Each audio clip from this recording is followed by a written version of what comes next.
Assalamualaikum warahmatullahi wabarakatuh. Apa kabar anak-anak? Sudah siap hari ini untuk belajar IPS? Baik, kita praktek dan mempelajari IPS kelas 9 dengan tema 03 kita Perbaikan bagaimana pembangunan di Indonesia pada masa Orde Baru, tujuan dan indikator capaian pembelajaran. Setelah mengikuti pembelajaran, diharapkan kalian mampu 1. Memahami profil pemerintahan pada masa Orde Baru. 2. Mampu menganalisis proses pembangunan pada masa Orde Baru. 2. Bagaimana pembangunan di Indonesia pada masa Orde Baru?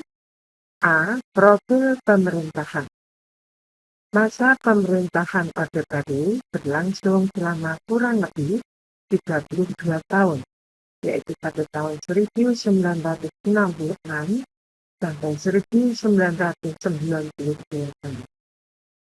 Selama masa tersebut, Presiden secara berturut-turut dijabat oleh Soeharto dengan Wakil Presiden yang berganti-ganti seiring dengan periode pergantian kabinet setelah diadakannya pemilu. Gambar 1, Soeharto, Presiden kedua Republik Indonesia. Anak-anak, lahirnya Orde Baru diawali dengan dikeluarkannya Surat Perintah 11 Maret 1966 dari Presiden Soekarno kepada Soeharto sebagai Panglima Militer untuk mengamankan kondisi negara yang saat itu sedang mengalami krisis politik dan ekonomi. Peristiwa pemberian Supersemar tersebut menandai sudah melemahnya kekuasaan Soekarno di satu sisi dan semakin menguatnya kekuatan Soeharto di sisi lain. Hingga akhirnya pada tahun 1968, Soeharto resmi diangkat menjadi presiden oleh MPRI. Hal pertama yang dilakukan pemerintah Orde atau Orde Baru adalah mengupayakan kestabilan di bidang politik dan ekonomi. Pada masa ini, pemerintahan lebih membatasi aktivitas politik masyarakat, seperti kebebasan menyampaikan pendapat atau mengadakan kegiatan-kegiatan politik yang dianggap tidak sejalan dengan kepentingan pemerintah. Hal tersebut dilakukan untuk dapat menjaga kestabilan politik sehingga pemerintah bisa leluasa mengembangkan bidang perekonomian untuk melanjutkan pembangunan nasional. Pemerintahan Orde Baru berakhir setelah terjadinya reformasi politik pada tahun 1998 dipicu krisis ekonomi. Karena menghadapi arus tuntutan demo pro-demokratis yang demikian besar, Presiden Soeharto akhirnya mengundurkan diri pada tanggal 21 1998 yang menjadi akhir masa pemerintahan Orde Baru. Gambar di depan adalah daftar wakil presiden pada masa Orde Baru. Yang pertama adalah Hamengkubuwono IX, kemudian ada Malik, Umar Wiradikusuma, Sudarmono, Tri Sutresno, dan B.J. Habibie. D. Proses pembangunan.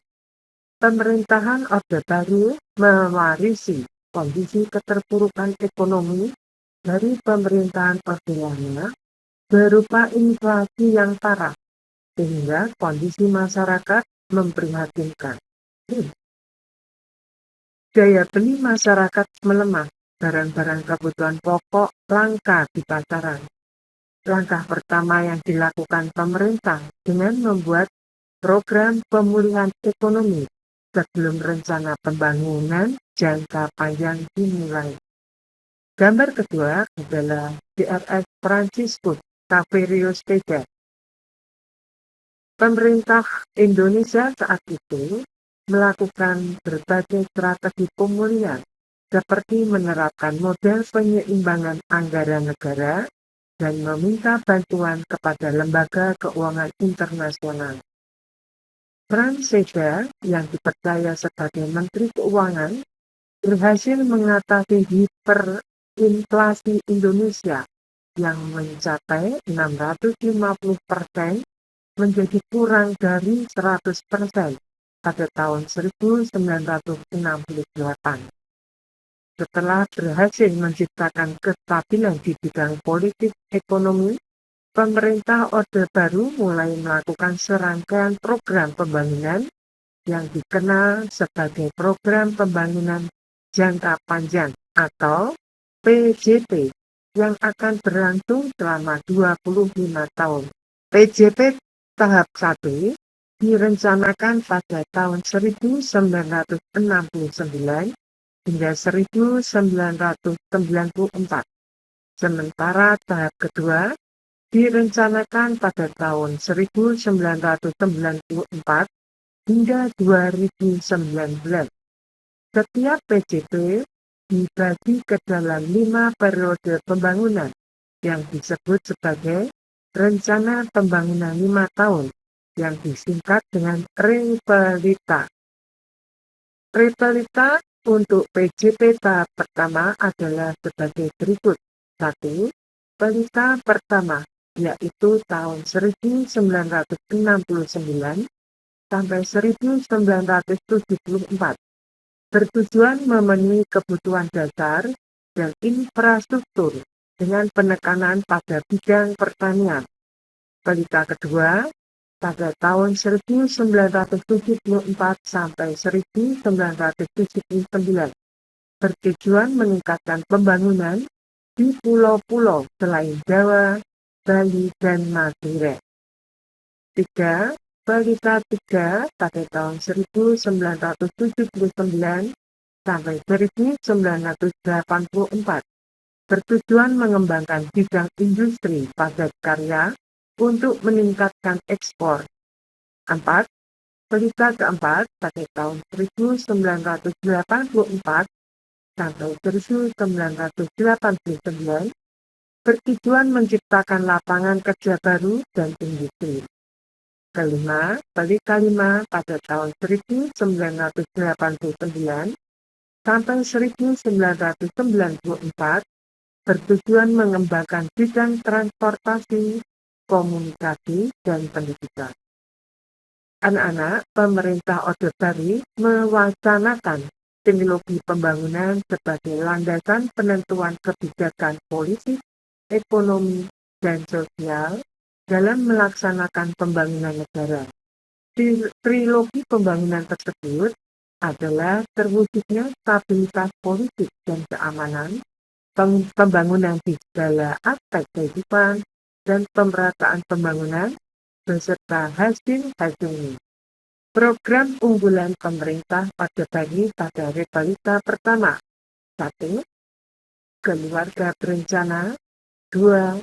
Transmigrasi. 3. Industrialisasi pertanian. Dan 4. Pendidikan dasar. Gambar 3. Hasil nyata pelita pertama di era Orde Baru. 1. Pada bidang KP, pemerintah Orde Baru berhasil menurunkan tingkat pertumbuhan populasi menjadi di bawah 2%, sehingga mampu menekan laju pertambahan penduduk dengan signifikan. 2. Program transmigrasi. Sebenarnya sudah ada sejak era pemerintah kolonial Belanda, tetapi intensitasnya naik signifikan pada masa Orde Baru sejak menjadi prioritas pembangunan. Setidaknya, jutaan orang menjadi transmigran pada era pembangunan Orde Baru. 3. Pada masa industrialisasi pertanian, pemerintah untuk meningkatkan produksi pangan dan mendorong perekonomian dilakukan dengan cara meningkatkan produksi di sektor pertanian, dibarengi dengan penelitian di bidang pengembangan bibit unggul dan penggunaan mesin-mesin pertanian modern, dan program ini berhasil meningkatkan produksi hasil pertanian. Ya, puncaknya di pertengahan pada tahun 1980-an, Indonesia berhasil mencapai swasembada beras. 4.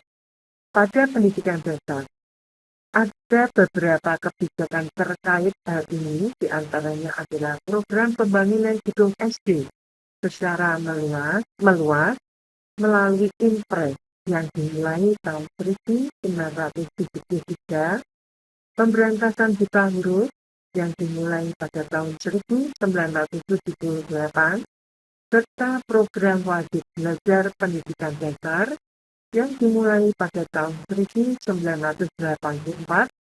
dan berkembang hingga wajib belajar 9 tahun pada tahun 1994. Dan kemudian hasil nyata pelita 1 di era Orde Baru, gambar 1, yaitu membajak dengan traktor mempermudah pekerjaan pertanian. Sedangkan pada gambar 2, tampak Presiden Soeharto panen padi sebagai tanda swasembada pangan. Gambar 3 adalah pesawat Nurtanio, bioteknologi di era Orde Baru. PJP tahap kedua untuk kurun waktu tahun 1994 hingga 2019.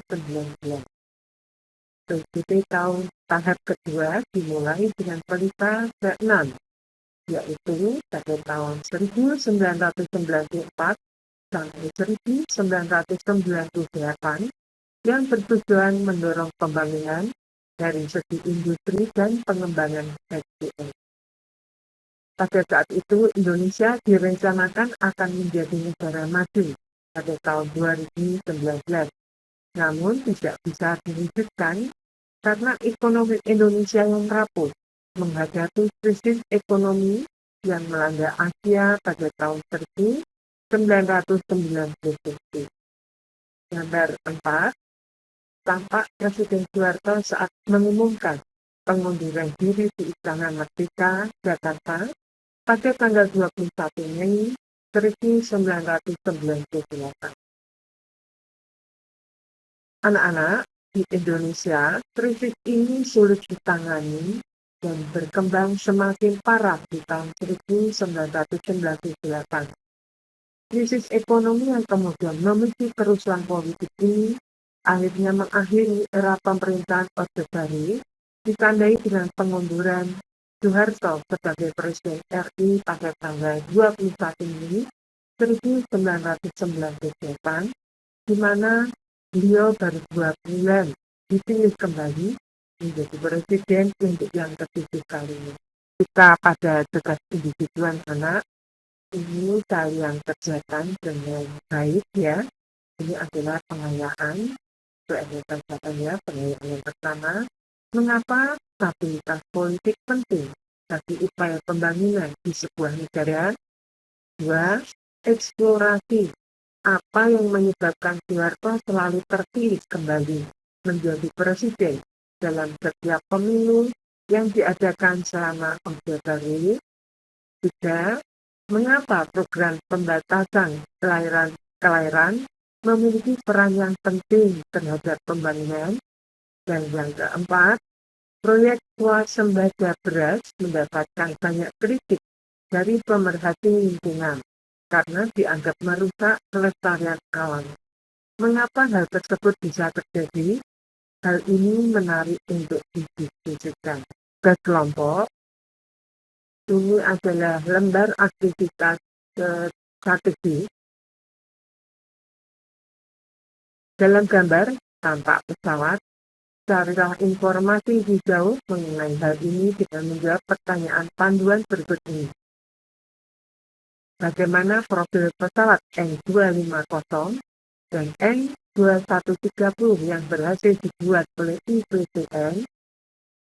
Bagaimana kelanjutan perjalanan dari perusahaan IPTN setelah krisis moneter tahun 1998?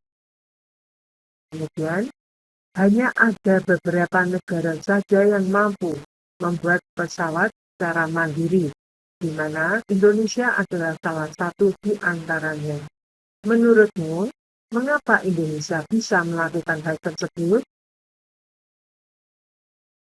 Dan yang terakhir, ke depan, apakah menurutmu Indonesia bisa melanjutkan proyek pengembangan pesawat yang sudah berhenti tersebut? Silakan kalian diskusikan kepada bersama-sama kelompok kalian, kemudian kalian presentasikan ke depan, dan kelompok lain akan menanggapinya, kemudian Bu Erna akan merangkum serta merefleksikan tugas kalian. Terima kasih. Wassalamualaikum warahmatullahi wabarakatuh.